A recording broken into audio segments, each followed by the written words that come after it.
Saudara yang dikasih Tuhan, ayat firman Tuhan saat ini terdapat dalam Maleakhi 2 ayat yang ke-17.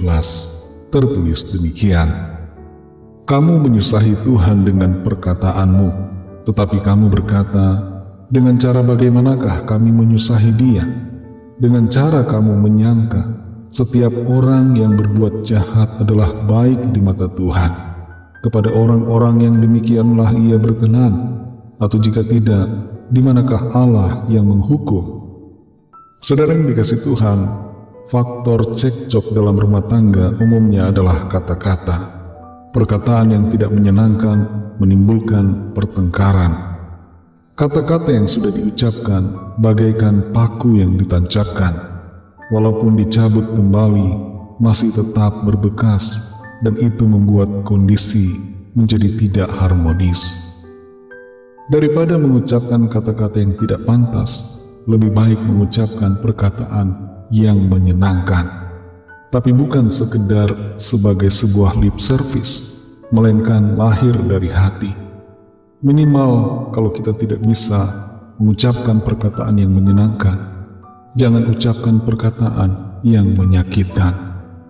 Kita semua tidak senang dengan perkataan yang menyusahkan, yang menyakitkan, ataupun perkataan yang tidak benar. Tuhan pun demikian adanya. Tuhan tidak senang mendengarkan perkataan-perkataan yang menyusahkan dan menyakitkan dari kita. Tuhan adalah pribadi yang harus kita hargai dan hormati, bukan hanya lewat sikap perbuatan kita, tapi juga melalui perkataan kita. Dalam Maleakhi pasal 2 ayat 17 ini, Tuhan menegur umatnya yang telah menyusahi dirinya, menyusahi Tuhan dengan perkataan-perkataan mereka. Mereka memutarbalikkan kebenaran dan mengatakan hal yang sebaliknya, yang berlawanan dengan firman Tuhan. Mereka mengatakan orang yang berbuat jahat adalah baik di mata Tuhan. Kepada orang-orang yang demikianlah Tuhan berkenan. Perkataan yang seperti ini bukan hanya menyusahi Tuhan, tetapi juga memutarbalikkan kebenaran dan menyesatkan banyak orang. Dalam keseharian kita mungkin kita melihat ada orang-orang yang hidupnya jahat, hidup dalam dosa, tapi mereka sukses, mereka kelihatannya bahagia. Sementara orang yang hidupnya benar, hidup beribadah, justru mengalami kesulitan, bahkan penderitaan. Ketika melihat hal yang seperti ini, kita bisa tergoda untuk berpikir bahwa Tuhan tidak adil dan bahwa Tuhan itu berkenan kepada orang-orang yang jahat dan berdosa. Tapi pandangan atau persepsi yang demikian adalah salah, tidak sama, tidak selaras dengan firman Tuhan. Dan persepsi atau pandangan, doktrin yang demikian membuat kita menjauh dari iman yang benar kepada Tuhan. Kita semua perlu menjaga perkataan kita, saudara. Kalaupun ada hal-hal yang kelihatannya bertolak belakang dengan firman Tuhan, kelihatannya bertolak belakang dengan janji Tuhan, tetap jaga perkataan kita. Tetaplah berpegang pada firman-Nya. Tetaplah hidup sesuai kehendak-Nya. Sesungguhnya Tuhan itu baik. Tuhan memperhatikan setiap kita. Tuhan itu adil. Tuhan mengasihi saudara dan saya, dan Tuhan tidak akan membiarkan kejahatan. Orang fasik akan dilenyapkan, sementara orang-orang benar akan dipelihara oleh kasih-Nya. Saudara yang dikasih Tuhan, dalam perjalanan menuju Kanaan, sebagian dari bangsa Israel bersungut-sungut kepada Tuhan. Mereka marah, mereka mengatakan yang tidak-tidak kepada Tuhan. Sungut-sungut itu tidak dikenan Tuhan, dan akibat dari sungut-sungut ada konsekuensi yang dialami mereka.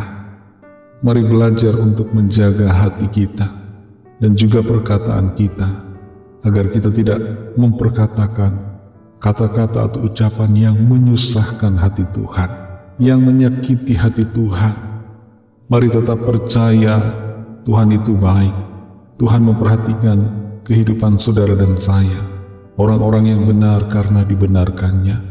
Dan percayalah, setiap kita yang hidup dalam anugerah-Nya hidup dalam iman, pasti selalu akan dipelihara, dibela, dan ditolong Tuhan. Ucapkanlah syukur kepada Tuhan, dan pujilah Dia, sebab Tuhan itu baik. Mari kita berdoa. Terima kasih Tuhan Yesus, kami mengucap syukur Bapa untuk berkat firman-Mu yang sudah kami dengar saat ini, mengajarkan kepada kami untuk menjaga perkataan kami, agar kata-kata kami menyenangkan, kata-kata kami memuji Tuhan, bukan memutarbalikkan kebenaran, tapi menyatakan firman Tuhan. Kami mau selalu mengucap syukur, karena Tuhan baik. Engkau bekerja dalam kehidupan kami, Engkau berkarya seturut dengan rencana-Mu dan sesuai dengan waktu-Mu. Tolong kami Tuhan supaya kami tidak terpengaruh dengan situasi keadaan dunia ini, dan tidak goyah dalam iman, tapi tetap berpegang pada firman Tuhan. Firman-Mu yang menjadi kekuatan kami, firman-Mu yang menjadi prinsip hidup kami. Terima kasih Tuhan, berkatilah kami di sepanjang hari ini dalam segala tugas aktivitas kami. Pimpin dan sertai kami supaya kami berhasil dan berkemenangan dalam segala apa yang kami kerjakan. Kami berdoa bagi yang sakit dan yang sedang dalam pergumulan, agar tangan Tuhan melawat dan menjamah, menyembuhkan, memulihkan, melepaskan dan memberikan jalan keluar yang ajaib bagi setiap kami. Kami serahkan semua ke dalam tangan kasih-Mu, dalam nama-Mu yang kudus, nama Tuhan Yesus Kristus, kami sudah berdoa dan mengucap syukur. Haleluya.